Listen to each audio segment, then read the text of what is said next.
In today's video, we'll be writing a grade 9 model answer for a roleplay question. We'll be looking at a higher roleplay question today and one that you might expect to find if you are doing AQA at GCSE. Let's have a look at this example question. As usual, there will be 5 bullet points. You have an exclamation mark next to one bullet point, which is your surprise question, and you have your question mark next to another one where you have to form the question. I would recommend you spending around about 4 minutes of your prep time on the role play question.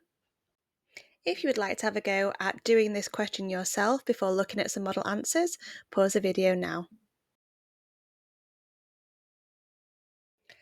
So my prep time has now started, and the first thing I'm going to do is I'm going to quickly circle or highlight the context. So I'm going to work out what is happening. So the teacher is a Chilean friend, so I'm speaking to a friend.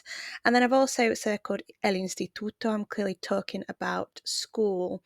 I'm also circling the question just so that I do not forget to form a question there. I can also see on 2 of the bullet points it says dos detalles, which means 2 details. I am going to circle or highlight that again so I don't forget to give the 2 details. So the next thing I'm going to do, I'm going to quickly translate each bullet point so I know exactly what to prepare.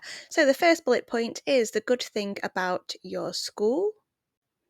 The third bullet point is rules in your school.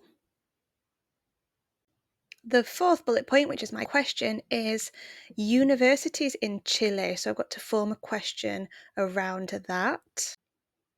And the last bullet point means your work experience, one detail about that. So on my piece of lined paper now, I'm going to prepare my responses. So for the first bullet point, it is the good thing about your school, and I need 2 details. So I'm going to keep it short and simple, but I'm going to make sure I include 2 details about my school. So I'm going to say, lo bueno de mi instituto es que hay una biblioteca y es moderno. So I'm saying there, the good thing about my school is that there is a library and it is modern. So when I'm saying it is modern, I'm referring to my school there, which is masculine. So I put an O on the end of moderno.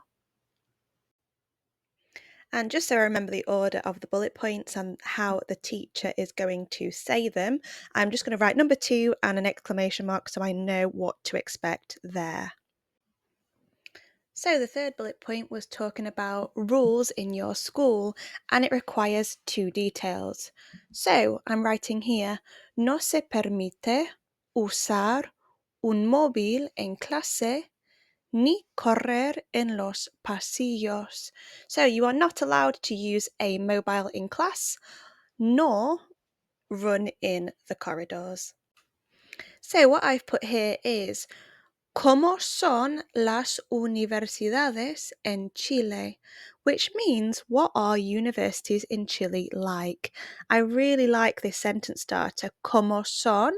Or ¿cómo es? Which means, what is it or what are they like? It's a great phrase that can go with lots of different things to form a question, and that would get me 2 marks for that bullet point there. And my final bullet point was to give a detail about work experience. So I've just written a very simple sentence. Trabajé en una escuela primaria. I worked in a primary school, and that would get you the 2 marks for that bullet point. Thank you for watching. Adios.